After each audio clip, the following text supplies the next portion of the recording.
নাটকের নায়িকাও নাই, নাটকও নাই। অনেক নাটক করেছো প্রিয় তুমি।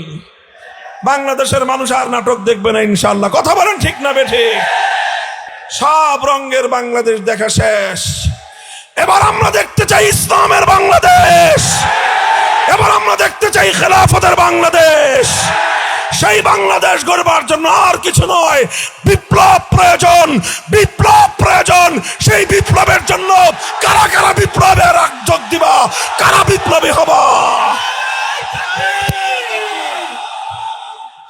আমি এই বিশাল তৌহিদ জনতার জনসমুদ্রের কাছে জানতে চাই, আমি আপনাদের কাছে প্রশ্ন রাখতে চাই, যেভাবে 5ই আগস্ট 2000 দামাল সন্তানের তাজা বুকের রক্তের মাধ্যমে ফ্যাসিবাদ, স্বৈরতন্ত্র এবং বাংলাদেশ বিরোধী বিদেশি দালালদের পতন ঘটেছে, ঠিক তেমনি ভাবে আরেকবার যদি প্রয়োজন হয় আল্লাহর কোরআনের রাজ কায়েম করবার জন্য, ইসলামী হুকুমত বাস্তবায়ন করবার জন্য, বিপ্লবের রণাঙ্গনে রক্ত দেওয়ার জন্য কারা প্রস্তুত থাকবা? রক্ত দিয়েছি 2013 সালে, জীবন দিয়েছি আমরা 2021 সালে। কারাগারে অন্ধকার প্রকোষ্ঠে আমরা বন্দিত্ব বরণ করেছি 3 বছর পর্যন্ত। আমাদের ইজ্জত, আব্রু, মান সম্মানের উপর নজিরবিহীন আঘাত করা হয়েছে। গোটা রাষ্ট্রের সকল প্রতিষ্ঠানগুলোকে আমাদের বিরুদ্ধে লেলিয়ে দেওয়া হয়েছে। শুধু একটা কারণে, আমরা হকের কথা বলি, ইসলামের কথা বলি, আল্লাহর জমিনে আল্লাহর দ্বীনকে আমরা বিজয়ী করতে চাই, কোরআনী রাজ কায়েম করতে চাই, অন্যায়ের বিরুদ্ধে আমরা রুখে দাঁড়াতে চাই। এটাই হলো আমাদের অপরাধ। ওমা নাকামু মিনহুম ইল্লা আন ইউমিনু বিল্লাহিল আজিজিল হামিদ। আমাদের আর কোনো অপরাধ ছিল না।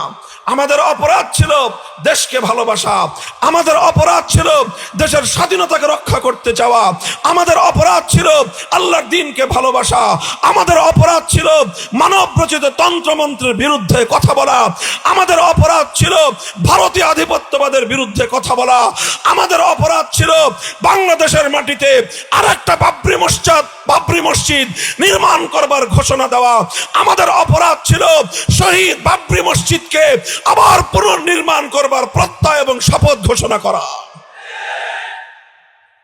এই সকল অপরাধে এই নির্যাতনের স্টিম রোলার আমাদের উপর চালানো হয়েছে। আমরা সব হাসি মুখে বরণ করে নিয়েছি। আমাদের কষ্ট হয়েছে, আল্লাহর কাছে অভিযোগ করি নাই। আমাদের কষ্ট হয়েছে, কিন্তু আমরা দমে যাই নাই। আমাদের কষ্ট হয়েছে, আমরা ভয় পেয়েছি, ভীত সন্ত্রস্ত হয়েছি। খোদার কসম খেয়ে বলি, আল্লাহর দ্বীনের পথ থেকে কোনোদিন বিচ্যুত হয়ে যাওয়ার, দ্বীনের পথ ছেড়ে দিয়ে, সংগ্রামের পথ ছেড়ে দিয়ে ঘরের মধ্যে নির্লিপ্ত বসে যাওয়ার সিদ্ধান্ত গ্রহণ করি নাই। আল্লাহ পাক রব্বুল আলামিন এই অসংখ্য অগণিত মানুষের রক্ত, জীবন, শাহাদাতে এবং তাদের জুলুম নির্যাতনের বিনিময়ে আজ আল্লাহ পাক রব্বুল আলামিন আমাদের এই প্রিয় মাতৃভূমি বাংলাদেশকে ফ্যাসিবাদ মুক্ত করেছেন। ভিনদেশি দালালকে আল্লাহ পাক রব্বুল আলামিন যেই দেশের দালাল ছিল তাকে সেই দেশের কোলে আল্লাহ পাক পাঠিয়ে দিয়েছেন। বাংলাদেশকে আল্লাহ পাক সেই দালাল এবং ফ্যাসিবাদ মুক্ত করেছেন। কিন্তু এতেই আমাদের সংগ্রাম শেষ হয়ে যায় নাই, আমাদের আন্দোলন বন্ধ হয়ে যায় নাই। আমাদের মঞ্জিলে মাকসুদ এখন আরো বহুদূর, আমাদেরকে আরো বহুদূর পথ চলতে হবে। আমি আপনাদের সম্মুখে পবিত্র কোরআনে কারীমের সূরাতুল হজ্জের 41 নম্বর আয়াত তেলাওয়াত করেছি। আমার আল্লাহ পাক রব্বুল আলামিন এই আয়াতের মধ্যে ঘোষণা করেছেন, আল্লাযীনা ইম্মাক্কান্নাহুম ফিল আরদি আকামুস সালাতা ওয়া আতাউয যাকাতা ওয়া আমারু বিল মারুফি ওয়া নাহাউ আনিল মুনকার ওয়ালিল্লাহি আকিবাতুল উমুর। আল্লাহ বলেছেন, আমি যদি মুমিনদেরকে, মুসলমানদেরকে রাষ্ট্র ক্ষমতা দেই, তাহলে মুসলমানরা রাষ্ট্র ক্ষমতা পেয়ে কি করবে? তারা, আল্লাহ যদি ক্ষমতা দেন, মুমিন মুসলমানরা সেই ক্ষমতা পেয়ে কি করবে? আল্লাহ পাক সেই ক্ষমতার দায়িত্ব বর্ণনা করেছেন যে মুসলমানরা যদি রাষ্ট্র ক্ষমতা পায় তাহলে তারা 4টা কাজ করবে। কয় কাজ? জোরে বলেন, কয় কাজ? 4 কাজ করবে। 1 নম্বর কাজ হলো আকামুস সালাত, তারা সমাজের মধ্যে নামাজ কায়েম করবে। 2 নম্বর কাজ হলো আতাউয যাকাত, তারা সমাজের মধ্যে যাকাতের ব্যবস্থা বাস্তবায়ন করবে।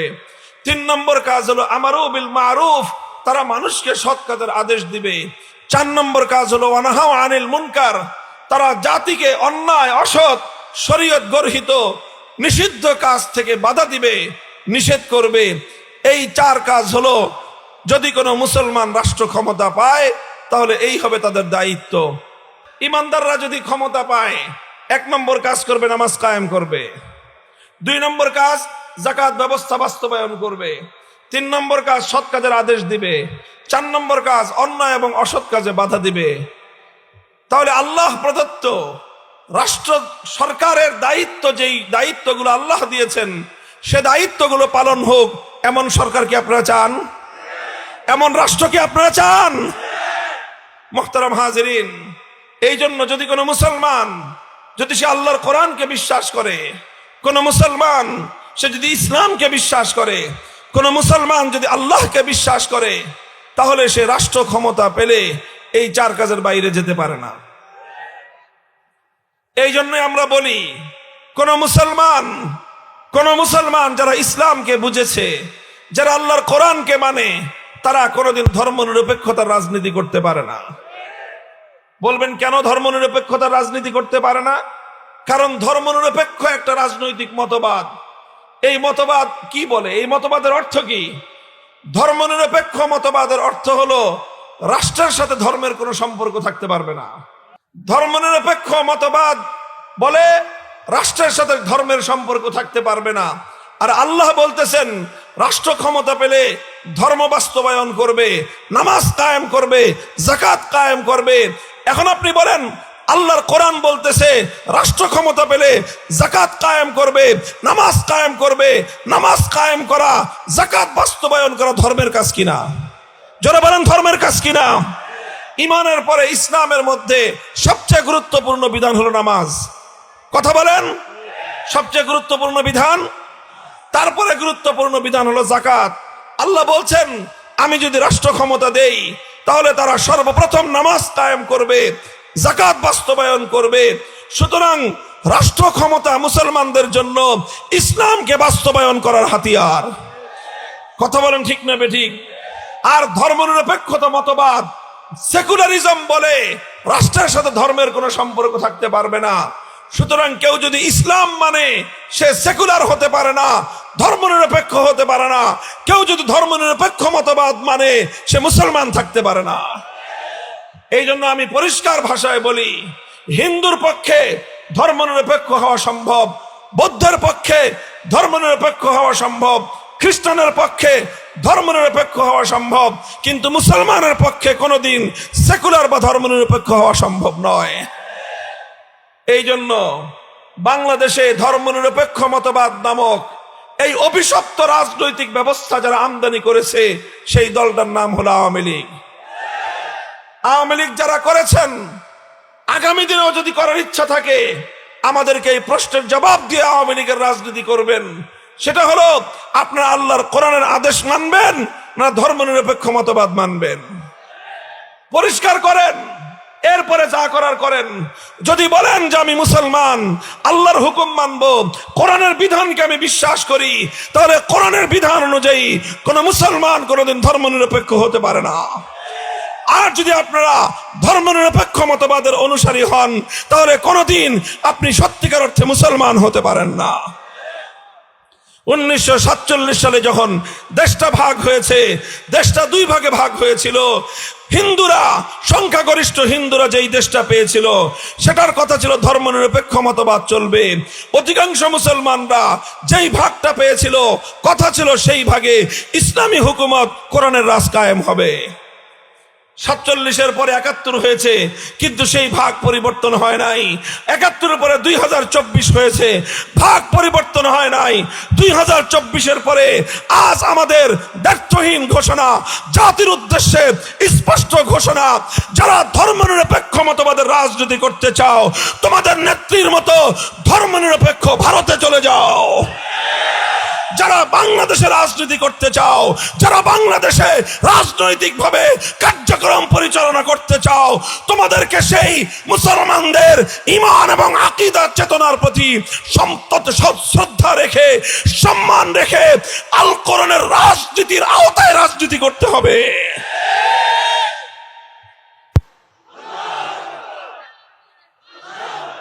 এই জন্য আজ মুসলমানদেরকে আমরা একটা কথাই বলি, হে মুসলিম উম্মাহ, হে মুসলমানদের যুব সমাজ, যদি আমরা তৈরি হই, ইনশাআল্লাহ এদেশে ইসলাম ছাড়া আর কিছু চলতে পারে না। কথা বলেন ঠিক না বেঠিক? 5ই আগস্ট, জুলাই এবং আগস্টের বিপ্লবের মাধ্যমে আল্লাহ পাক প্রমাণ করে দিয়েছেন বিপ্লবের জন্য বড় কোনো রাজনৈতিক দল লাগে না। আল্লাহ দেখায় দিয়েছেন বিপ্লবের জন্য বড় কোনো নেতার প্রয়োজন নাই।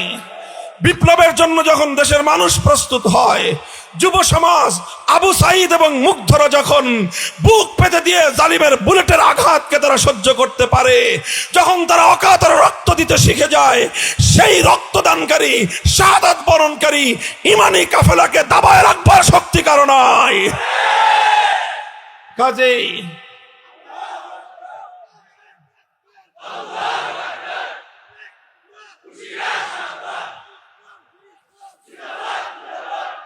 আমি এই বিশাল তৌহিদ জনতার জনসমুদ্রের কাছে জানতে চাই, আমি আপনাদের কাছে প্রশ্ন রাখতে চাই, যেভাবে 5ই আগস্ট 2000 দামাল সন্তানের তাজা বুকের রক্তের মাধ্যমে ফ্যাসিবাদ, স্বৈরতন্ত্র এবং বাংলাদেশ বিরোধী বিদেশি দালালদের পতন ঘটেছে, ঠিক তেমনি ভাবে আরেকবার যদি প্রয়োজন হয় আল্লাহর কোরআনের রাজ কায়েম করবার জন্য, ইসলামী হুকুমত বাস্তবায়ন করবার জন্য, বিপ্লবের রণাঙ্গনে রক্ত দেওয়ার জন্য কারা প্রস্তুত থাকবা?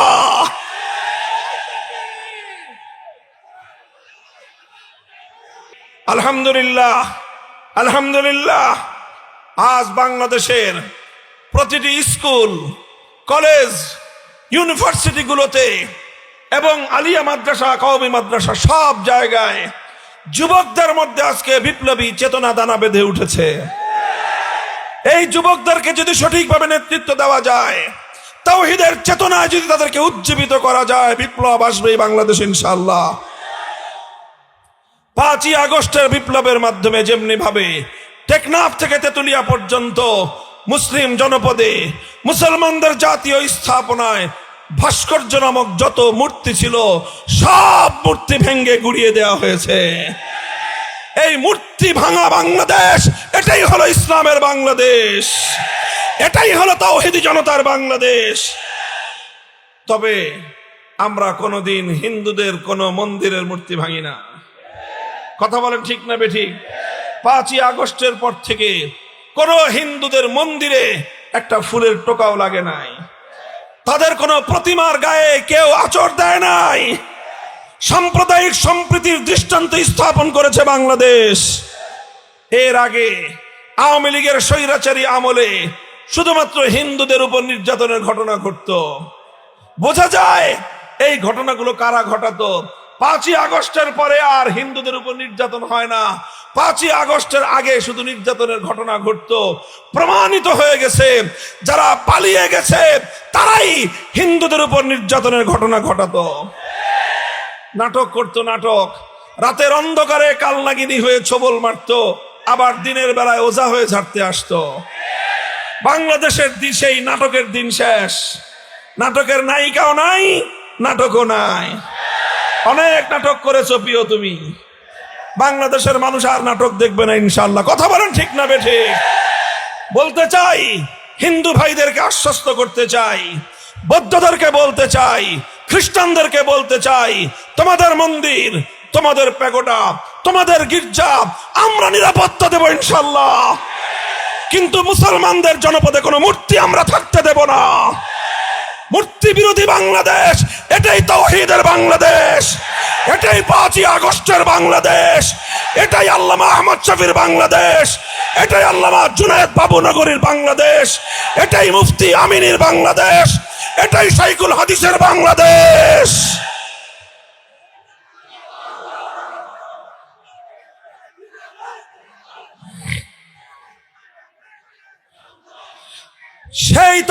বাংলাদেশকে এবার রাজনৈতিকভাবে বিজয়ী করতে হবে। কথা বলেন ঠিক না বেঠিক? একটা বিপ্লব করতে হবে, বিপ্লব। সেই বিপ্লবের মাধ্যমে ইসলাম কায়েম হবে ইনশাআল্লাহ। চূড়ান্তভাবে আল্লাহর কোরআনের দিন কায়েম হবে, কোরআনের রাজ কায়েম হবে ইনশাআল্লাহ। বাংলাদেশের মানুষ আমরা অনেক রং দেখেছি।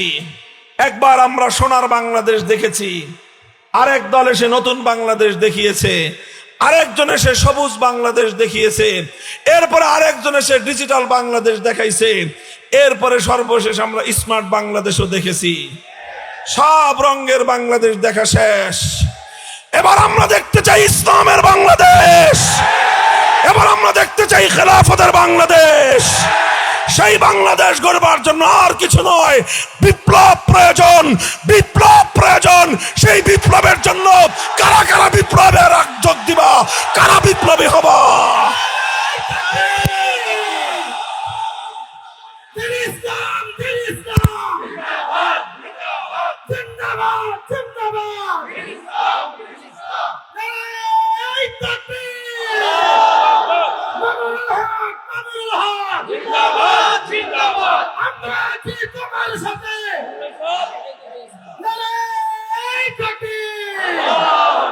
হ্যাঁ, ইসলামী বিপ্লব আনার জন্য কাজ করবেন তো ইনশাআল্লাহ? শুধু মুখের কথায়, শুধু স্লোগানে, শুধু বক্তৃতায়, না কাজের মাধ্যমে? ঘাম ঝরানো কাজ করতে হবে, চোখের অশ্রু দিয়ে আল্লাহর কাছে সাহায্য চাইতে হবে, চূড়ান্ত পর্যায়ে বুকের তাজা রক্ত দিয়ে শহীদ ঈদগাহে যেতে হবে। শহীদ ঈদগাহে যাবো তো ইনশাআল্লাহ। নাসরুম মিনাল্লাহি ওয়া ফাতহুন করিব। ইনশাআল্লাহ বাংলাদেশের ইসলামকে কেউ ঠেকায় রাখতে পারবে না। আল্লাহ পাক সেই সোনালী দিন দেখার তৌফিক দান করুন।